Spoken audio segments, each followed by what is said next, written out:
Assalamualaikum warahmatullahi wabarakatuh. Bismillahirrahmanirrahim. Selamat berjumpa lagi dalam sesi belajar membaca Al-Quran langsung daripada ayat-ayat Quran itu sendiri. Hari ini kita berada dalam siri yang ke-14. Kita belajar membaca surah At-Takasur. Itu surah lazim yang boleh kita bawa dalam bacaan surah, iaitu bacaan sunat selepas Al-Fatihah, dan mudah diingat, pendek-pendek ayatnya.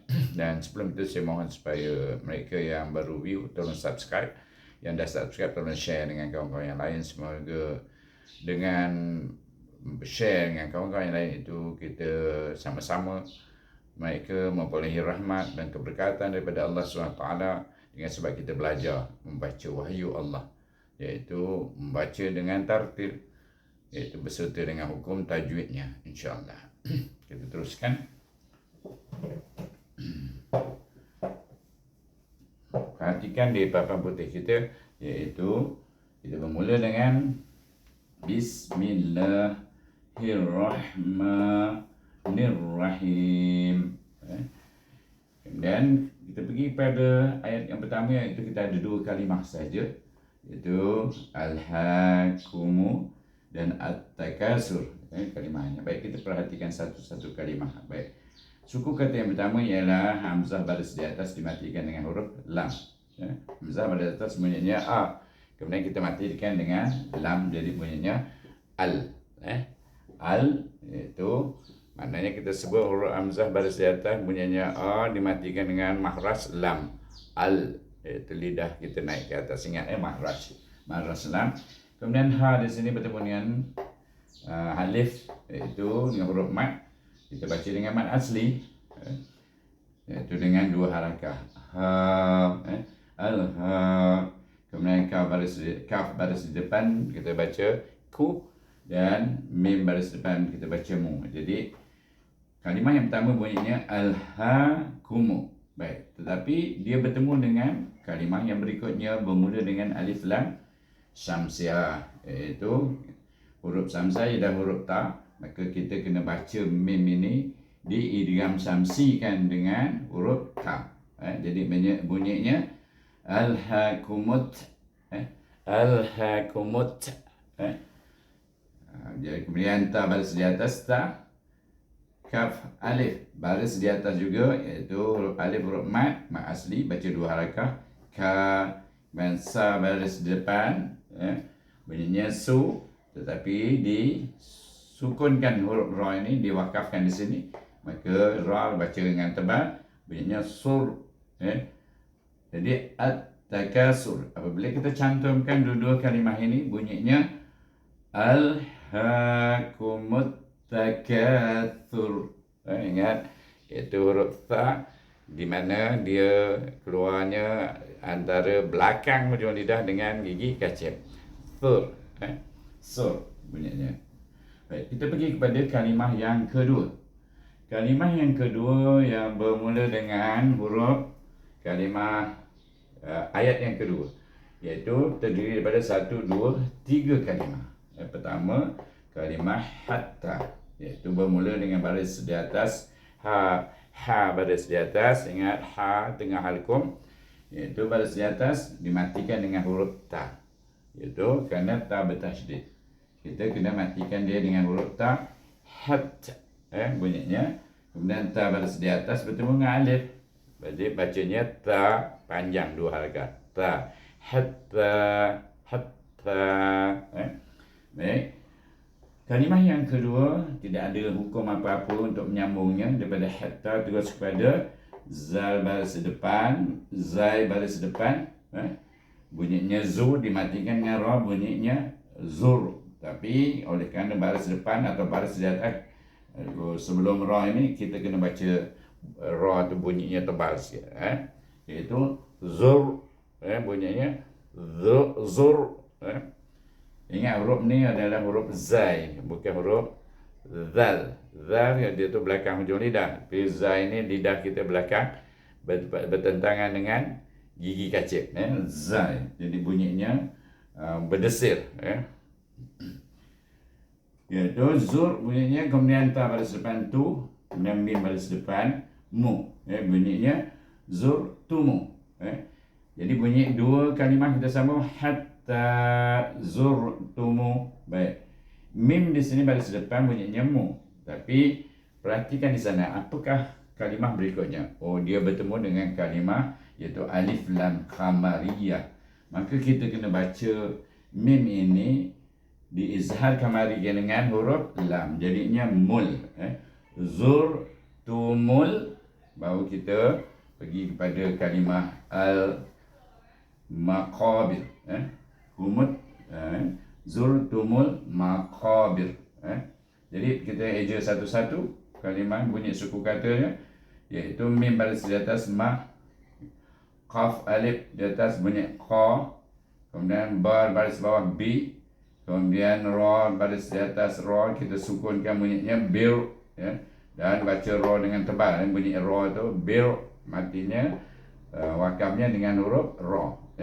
Sini qaf alif tadi adalah mat asli kerana ada huruf mat alif itu baca dua harakah. Jadi bunyinya kita baca daripada mula, iaitu hatta zurtumul maqabir.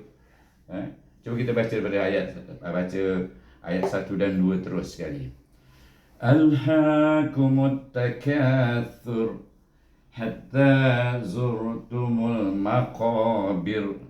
Itu cara membacanya. Baik.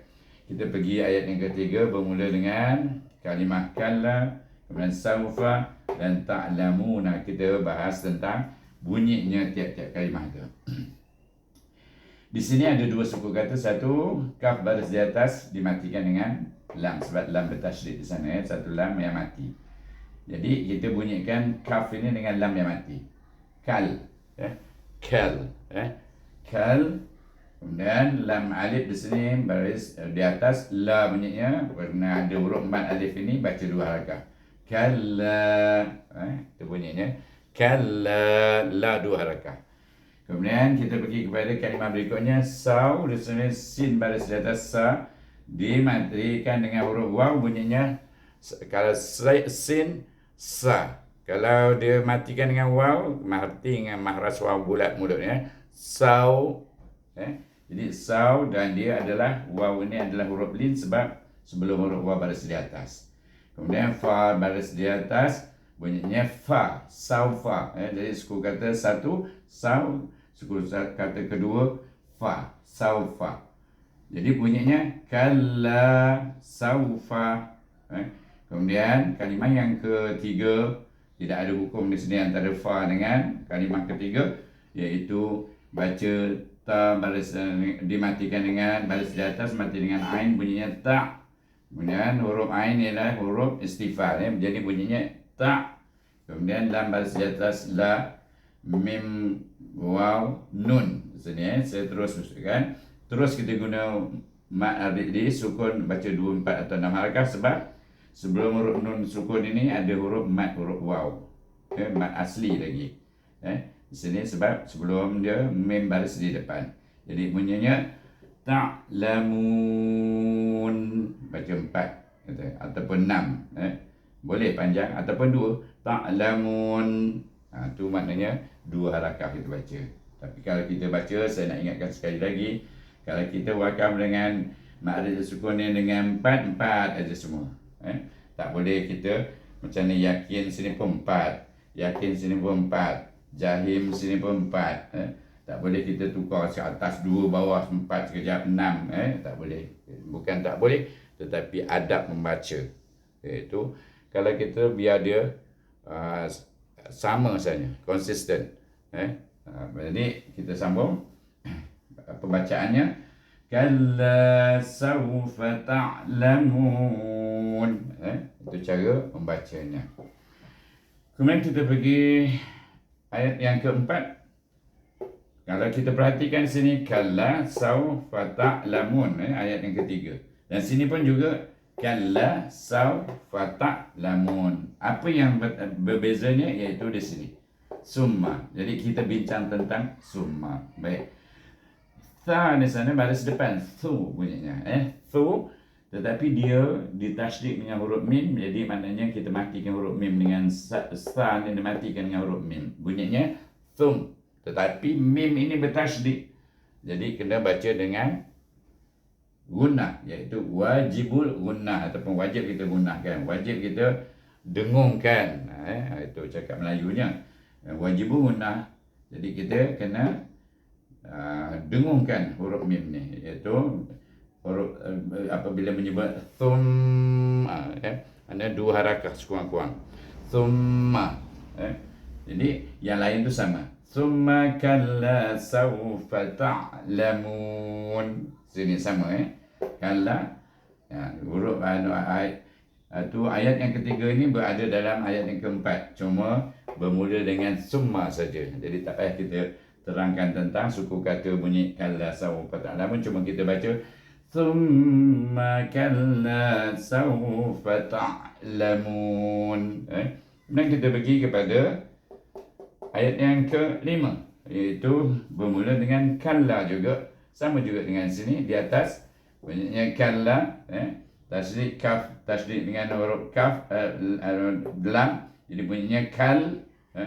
Kemudian lam alif dibaca baris di atas la, kerana ada huruf mat maka baca dua harakah, lam tasydid ni. Kemudian kalla. Lepas tu kalimah yang kedua bunyinya satu suku kata saja, lau. Tapi sebelum huruf waw baris di atas maka kita baca dengan lin, iaitu dengan lembut, kalla lau ta'lamuna, sama dengan ta'lamun ni, ta dimati dengan ain ta, kemudian la baris saya ulang dia, lam baris di atas la, mim waw baris depan, baris depan mu. Di sini diguna mat asli sebab dia tidak wakaf di sini, bersambung, baru hidupkan huruf nun di sini. Jadi sini serupa juga, kalau kita wakaf dengan kalla, ta'lamuna kalla, maka mat alif sukun tidak berlaku sana, cuma berlaku mat asli di sini. Serupa macam ni. Perhatikan di sini. Jadi kalau dia wasal kat sini, maknanya dia pun jadi sama juga, ta'lamuna, hidup huruf nun tu di sini. Jadi sini bertemu dengan kalimah ilma, itu ain baris bawah bunyi i, tengah halkum, kemudian dimati dengan lam, dan naik ke atas ke langit-langit sana, kemudian baru mim baris di atas ma, ilma. Jadi selepas huruf mim ini baris di atas, tetapi bertemu dengan pula dengan alif lam apa ini, iaitu alif lam kamariyah, iaitu huruf ya adalah huruf kamariyah, maka kita kena baca mim ini izhar dengan huruf lam, secara izhar kamari dia panggil. Bunyinya ilmal. Kemudian ya baris di atas ya, khaf, ya nun, nun disukunkan, iaitu sebelum nun ada huruf mat, maka kita baca dengan mat alif sukun, sama ada 2 atau 4 atau 6 harakah panjangnya. Kadar panjangnya bacaannya ialah kadar 2, 4 atau 6. Boleh pilih lah. Tetapi kalau kita baca 4, kalau 6, kalau 2, semuanya. Kita baca satu-satu. Kalla law ta'lamuna ilmal yaqin. Saya baca dengan 4. Cuba kita lancarkan sikit bacanya. Kalla law ta'lamuna ilmal yaqin. Itu cara membacanya. Kemudian kita pergi kepada ayat yang ke-6, bermula dengan kalimah la tarawun, kita eja satu-satu, dan kalimah keduanya al-jahim, ada 2 kalimah saja, iaitu lam baris di atas bunyi la, ta baris di atas bunyi ta, ra baris di atas bunyi ra, la taro, tapi ra baris di atas kena baca dengan tebal, ra bunyinya ra, ada ra atau rendah bunyinya, atau ri itu nipis. La taro, wa baris depan bunyinya wu, dan dia tasydid dengan huruf nun, kita matikan dengan huruf nun waw ni, bunyinya wun, wun. Kemudian nun baris di atas bertemu pula, tengok perhatikan, iaitu bertemu dengan alif lam di sini, alif lam kamariyah. Jadi kita kena baca nun ini, kita izharkan dengan huruf lam, matikan dengan huruf lam, nal. Nal. Daripada nun. Nun tu depan sikit daripada huruf makhraj aslan. Nal. Naik atas. Nun depan sikit. Digusi. Na. La. Jadi sini. Mati nun dengan lam. Nal. Kemudian jim baris depan. Baris di atas bunyi ja. Kemudian ha, ya, mim. Mim kita sukunkan. Jadi sebelum mim ada huruf mat, maka kita baca dengan mat alif li sukun. Sebab kita sukunkan mim ini. Jadi panjangnya 2, 4 atau 6. Bunyinya al-jahim. Balik kita baca kedua-dua kalimah ni kita sambungkan la tarawunnal jahim. Ingat, di sini saya tak tulis tetapi kita perhatikan nun di sini tidak yang di sini kena didengungkan wun gitu Kemudian nal ni dimatikan dengan lam tadi. Itu izhar. Yang sini la tarawun itu dengung. Iaitu wajibul gunnah di sini Kalau tak tulis nampak nun bertasydid, mim bertasydid mesti didengungkan 2 harakah kadarnya. Kemudian la tarawunnal jahim kita baca sama-sama. La tarawunnal jahim. Ingat ha ini adalah ha di tengah halkum, ataupun orang Melayu cakap selalu kalau kita belajar dulu, saya belajar masa bulan dia cakap ha pedas macam kita makan gula-gula hek berangin ha, dan sifatnya pun berangin ha ni. Baik, kemudian kita pergi kepada ayat yang ke-7. Ayat yang ke-7 bermula dengan ada 4 kalimah sini bermula dengan summa, iaitu summa sama dengan sini, iaitu sa baris depan su dimatikan dengan huruf mim bunyinya sum. Tetapi oleh kerana mim bertasydid, kita kena dengungkan dia wajibul gunnah 2 harakat. Summa. Kemudian ma di sana tidak ada hukum bertemu dengan la tarawunnaha ni. Kita perhatikan kalimah kedua, lam baris di atas bunyi la, ta baris di atas bunyi ta, ra baris di atas bunyi ra tebal, baca dengan tebal. Waw baris depan bun kemudian dimatikan dengan nun, itu bunyi un.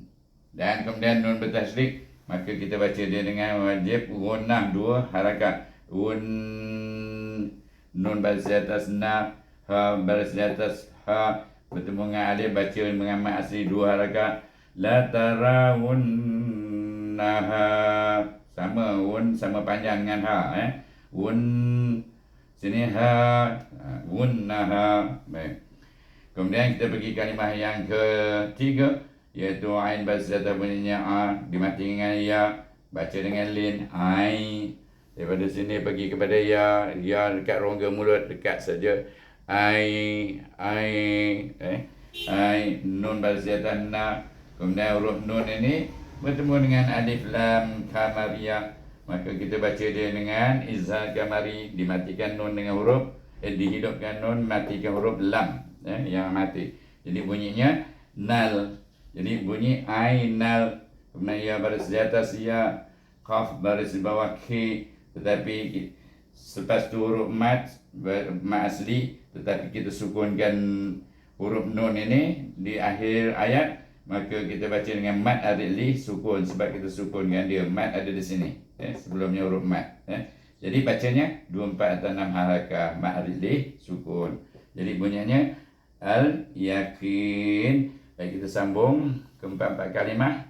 Perhatikan di sini terus Summala. Janganlah tangguh-tangguh. Summala ataupun summala. Tak boleh. Sebab di sini tidak ada hukum untuk memanjang atau didengungkan. Cuma di sini ada didengungkan. Summalata ra wunnaha. Wun 2. Sini mat asli. Sini baru ada hukum bacanya. Iaitu ni ra mesti baca tebal. Summalata rawunnaha ainal yakin. Saya baca perlahan. Kalau kita baca dengan lancar, Summa latarawunnaha aynal yakin. 4 harakah kita matikan. Jadi kita berarti ayat yang penghabisan, iaitu ayat yang ke-8 dalam surah At-Takasur. Perhatikan, kita sambung. Bermula dengan summa juga, iaitu serupa yang tadi, iaitu sa dimatikan dengan mim, bunyinya sum, tetapi ada tasydid, mim bertasydid kena baca dengan gunnah. Bunyinya summa, kemudian terus sambung dengan lam di sini Ini tak ada hukum kat sini. Kita semak bunyi di kalimah yang kedua. Lam baris atas bunyinya la, ta baris depan bunyinya tu, tetapi di sini mati dengan huruf sin, dan huruf sin adalah hamas dan safir. Jadi bunyinya latus. Hamzah baris atas bunyinya a, kemudian lam baris depan bunyinya lun, bertemu dengan nun bertasydid, itu matikan huruf nun, bunyinya lun. Tetapi oleh kerana tasydid, kita wajib gunakan masa dengan nun ini, iaitu lunna. Jadi latus alunna. Kemudian kita pergi ke kalimah yang ketiga, iaitu ya baris atas bunyi ya, tapi dimatikan dengan waw, bunyi yau, tetapi baca dengan lembut kerana dia jadi huruf lim. Waw di sini dia tak jadi mat kerana sebelum waw baris di atas. Okey. Yau, kemudian mim baris di atas bunyi ma, hamzah baris di bawah bunyi i. Kemudian zal di sini, zal baris dua di bawah bunyinya zin, dibaca dengan izhar halqi. Dan kita perhatikan kalau ikut tanda sini kita kena baca izhar, iaitu zin, iaitu tanwin, bunyinya makhrajnya huruf nun, ingat zin.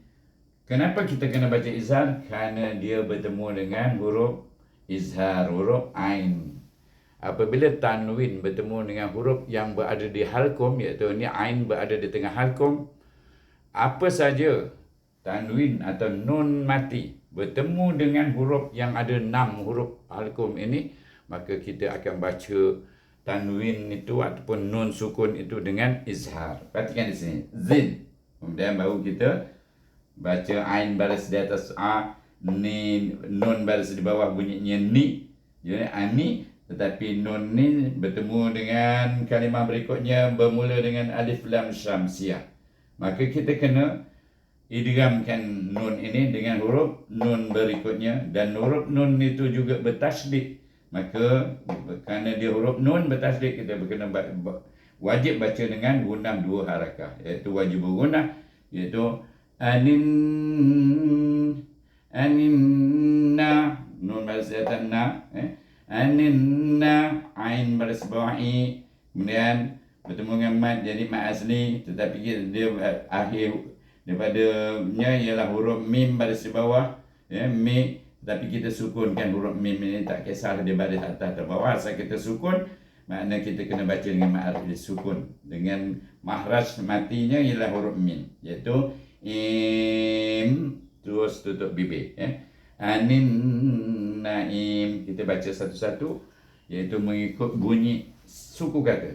Sini 2 suku kata, sini 1, 2, 3, 4, 5, sini 1, 2, 3, 4 bunyinya, sini 2, kemudian sini 1, 2. Kita sebut satu-satu.